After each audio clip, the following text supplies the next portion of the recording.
Okay. Thanks everyone for coming.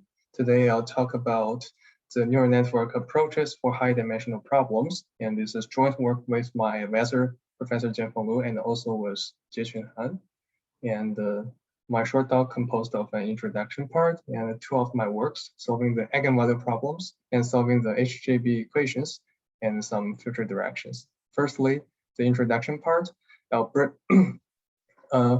We do have some requirement to solve the high-dimensional problems in practice.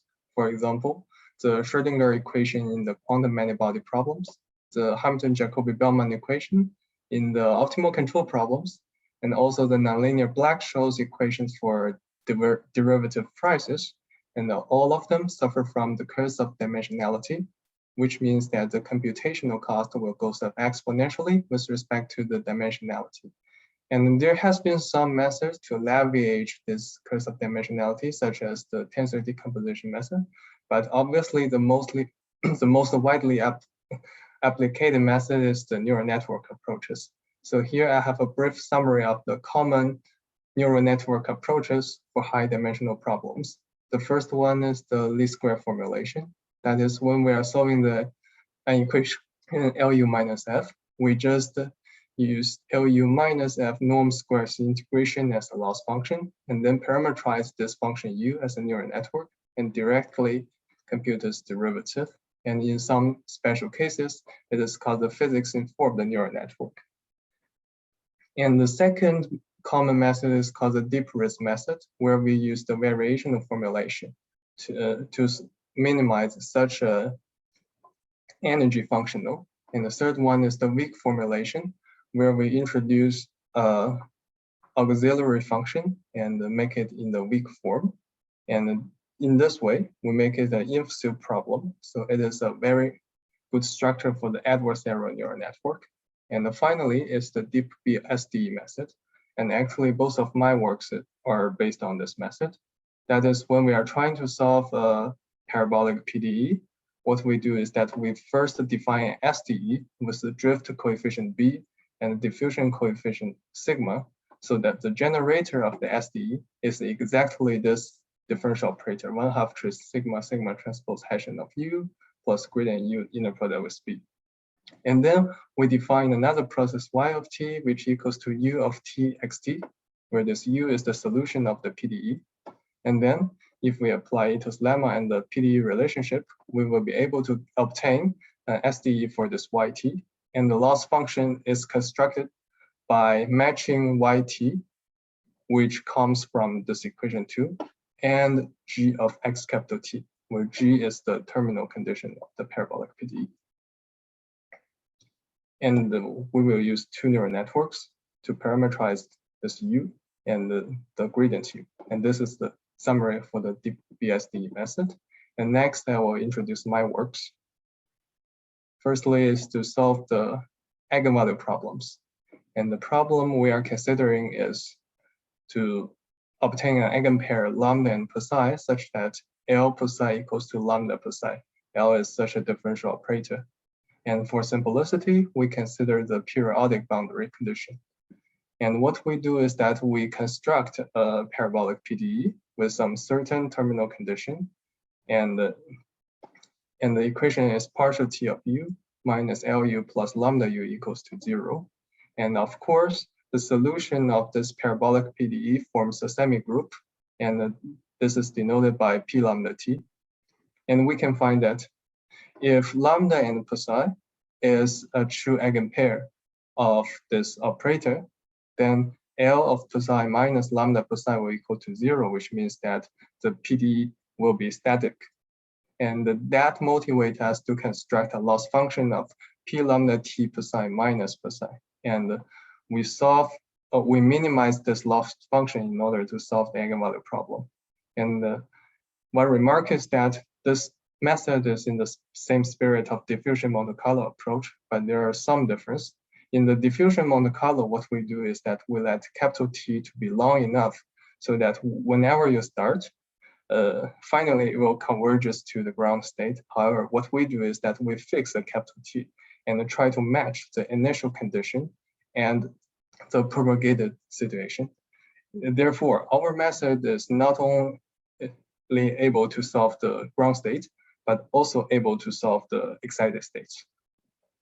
Okay, and maybe let us have a look at some details.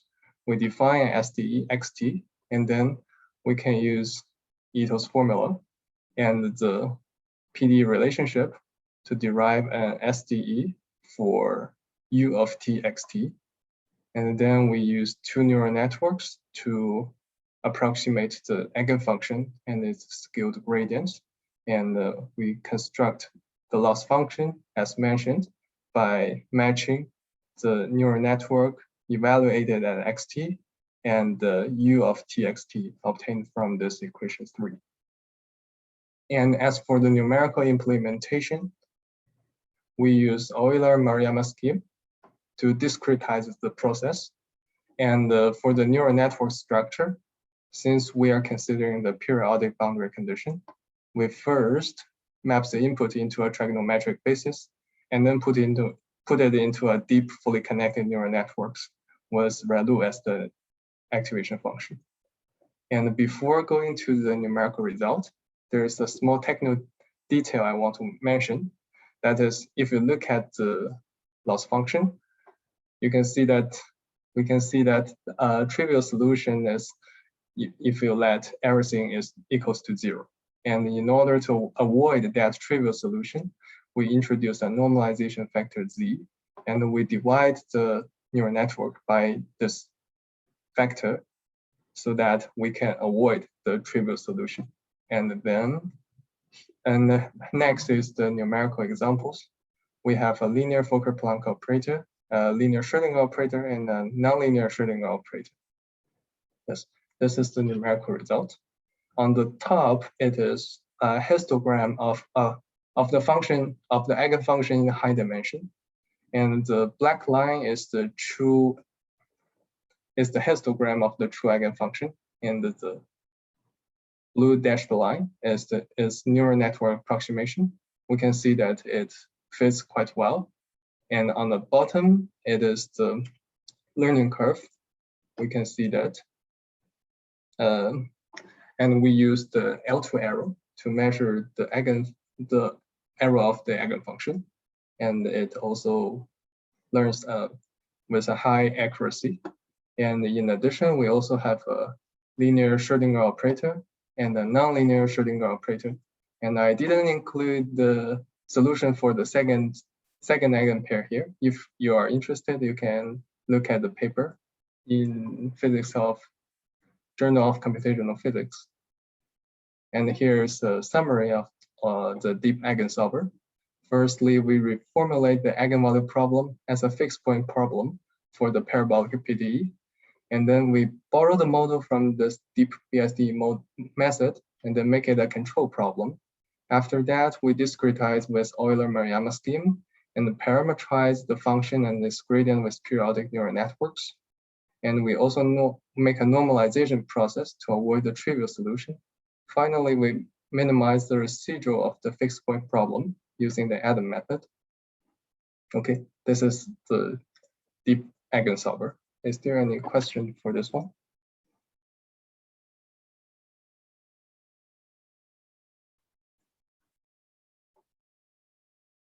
Okay, then I'll move on to the next one. The next one, I want to solve the Hamilton-Jacobi-Bellman equation. And the equation looks like this. There's an infimum over U of a linear operator. So it is fully nonlinear. And actually, this Hamilton-Jacobi-Bellman equation comes from the optimal control problem. And in order to state that, we first define an SDEXT with both drift term B and the diffusion coefficient sigma depend on the control process U. And since we are considering a time static HJB equation with a boundary condition, we define a stopping time tau, which is the first exiting time of xt out of omega. And in the optimal control problem, we care about a cost functional, which is the expectation of the integration of a running cost f plus a terminal cost g. And there's a discount factor e to the negative gamma s, which means that the future cost is, the current cost is matters more than the future cost. And what we want to do is to find a process US in order to minimize this cost functional. And the minimized value is defined, or the optimal value is defined as the optimal value function v of x. And here, this x is the initial condition of the SDE. Okay. And according to the optimal control theory, this value function is exactly the solution of the HJB equation. Therefore, in order to solve the HJB equation, we only need to solve an optimal control problem. And in order to solve that, we leverage the actor-critic method from reinforcement learning. And basically, it just means that we do two steps consecutively. The actor refers to the control. That is to say, we do a policy improvement process in order to obtain a better control function to reduce the cost functional. And the critic refers to the value function. It means that we fix the control function and do a policy evaluation process to compute the value function for the given control. And let us have a look at some details. Firstly is the policy evaluation for the critic. That is to say, we fix the control function u, and then the corresponding value function is given by the expectation of the running cost plus terminal cost. It is exactly the cost function here, but now we do not have an infimum because the control function is fixed. And we can show that v of x satisfies an SDE like this. And then what we do is that we define two versions of temporal difference. The concept of temporal difference also comes from reinforcement learning, and it matches the discrepancy between a current estimate of the value function from a sample. And therefore, this first temporal difference is just the right-hand side of this equation minus the left-hand side of this equation. Therefore, if v is the true value function, then this TD1 should be 0. And TD2 is just that we remove this martingale term and we get TD2. Therefore, if v is the true function, then this TD2, the second temporal difference, will have an expectation of 0. And this second temporal difference is a direct analog of the temporal difference in the discrete reinforcement learning setting. And minimizing the square of this temporal difference 2 is a common least square temporal difference that is widely used in reinforcement learning. And as for this first TD1, since v being the true value function results in a 0 TD1, we would expect that in the training process, such a temporal difference will give us a smaller variance during the training. So we name this the variance reduced version of temporal difference. And later, we will have numerical results to compare this to. And this is the critic. And as for the actor, we do a policy improvement. That is, we change the policy in order to reduce the cost functional. And what we do is simple. We first write down the cost functional and then do a gradient descent method. And this is called policy gradient, also very common in reinforcement learning setting. Okay, and as for the numerical implementation, we use 3 neural networks to parameterize the value function, its gradient, and the control function using a fully connected neural network. And then we have 2 loss functions, one for the critic, one for the actor. And in the training or in the optimization process, we just consecutively update the parameters for the first and the second loss function. Therefore, this actor-critic method is kind of an alternative direction multiplier method. And by the way, since there's a boundary condition, we also enforce another loss at the boundary to enforce the boundary condition. Yes. And for the numerical discretization, again, we use Euler-Maruyama scheme to discretize the process. And since there is a boundary, we figure out that in the numerical training, instead of using a naive scheme, which means that we use a constant step size delta t, it is beneficial if we use an adaptive step size, which means that the step size gets smaller when the trajectory of xt is closer to the boundary. This means that at the boundary, we are getting more accurate. And such an idea comes from this paper by Bushman. And later, we will also have numerical results to compare the two schemes. And yes, here is the numerical results. On the top, there are two figures, and the orange line denotes the true control function. Everything is in high dimension. I just shrink it into one dimension. And the blue dots are the control computed using the naive scheme. And on the right, the blue dots is the control computed by the adaptive scheme. And we can see that on the right, it is much more accurate. So the adaptive scheme is much more accurate than the naive scheme. And also on the bottom, there's a table comparing both different schemes and different versions of temporal difference. We can see that the variance reduced version of temporal difference, which is the TD1 I mentioned before, gives us the smallest error.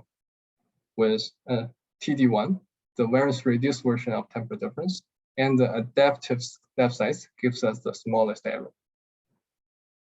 Okay, and this example is called the linear quadratic regulator, which is the most common example in the optimal control problem.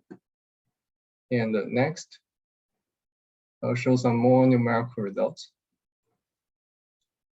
And again, on the top, it is the density of the function. On the left, it is 5 dimensions. In the middle, it is 10 dimensions. On the right, it is 20 dimensions. And on the above, it is the histogram comparison. On the bottom, it is the learning curve. We can see that the error is quite small. And we also have similar results on stochastic van der Pol oscillator example and a diffusive Eigen equation example. Okay. And here is a brief summary for the deep actor-critic HJB solver. We first reform. Do you have a question? Or okay. We first reformulate the HJB equation as a stochastic control problem, and then we borrow the actor-critic model from the reinforcement learning to derive its continuous analog, and then discretize using Euler-Maruyama scheme and parameterize it by neural network, and use the adaptive scheme to improve the accuracy, and finally solve this ADMM-like optimization problem. And that's all. Here are some future directions that I may want to do. And thanks for listening. Is there any question? Okay, yeah, thank you, Mo. Any questions?